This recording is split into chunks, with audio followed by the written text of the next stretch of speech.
2026 FIFA বিশ্বকাপের পর্দা নেমেছে এক সপ্তাহেরও বেশি সময়, তবে সেই রেশ এখনও যেন কাটেনি পুরোপুরি। শিরোপার স্বপ্নভঙ্গ এখনও পোড়াচ্ছে আর্জেন্টাইন ভক্তদের। তবে এবার ফাইনালের সেই লড়াই নিয়ে মুখ খুলেছেন আর্জেন্টিনা দলের ভিডিও অ্যানালিস্ট মাতিয়াস মান্না। সম্প্রতি উরবানা প্লের ভুয়েলতা ই মেদিয়া অনুষ্ঠানে এক সাক্ষাৎকারে তিনি মন্তব্য করেন, ফাইনালে স্পেনই যোগ্য দল হিসেবে জয়লাভ করেছিল, যেখানে স্পেনকে সেরাদের সেরা আখ্যা দেন এই অ্যানালিস্ট। সিলন টি রপ্তানিতে শীর্ষে। স্পেন ফার সুপেরিয়র ছিল।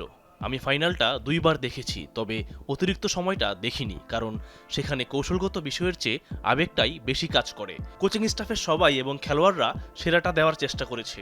আমি এর জন্য অত্যন্ত কৃতজ্ঞ। মেগা ফাইনালে আর্জেন্টিনার বিপক্ষে স্পেনের হয়ে গোলটি করেছিলেন ফেরান তোরেস।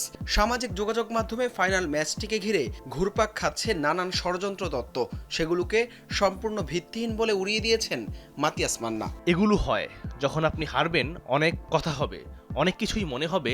সোশ্যাল মিডিয়ার এই যুগে মানুষ অনেক কিছু বাড়িয়ে বলে, কিন্তু মাঠে যা ঘটেছে সেটাই সত্য। যে দল ভালো খেলেছে তাদের অভিনন্দন জানিয়ে আমাদের সামনে এগিয়ে যেতে হবে।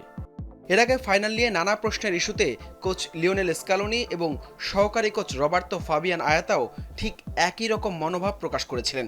যদিও ফাইনালের সেই হার ছাপিয়ে আর্জেন্টিনা ফুটবলে এখন বড় প্রশ্ন, লিওনেল মেসি কি ক্যারিয়ারের ইতি টানার সিদ্ধান্ত নিয়ে ফেলেছেন?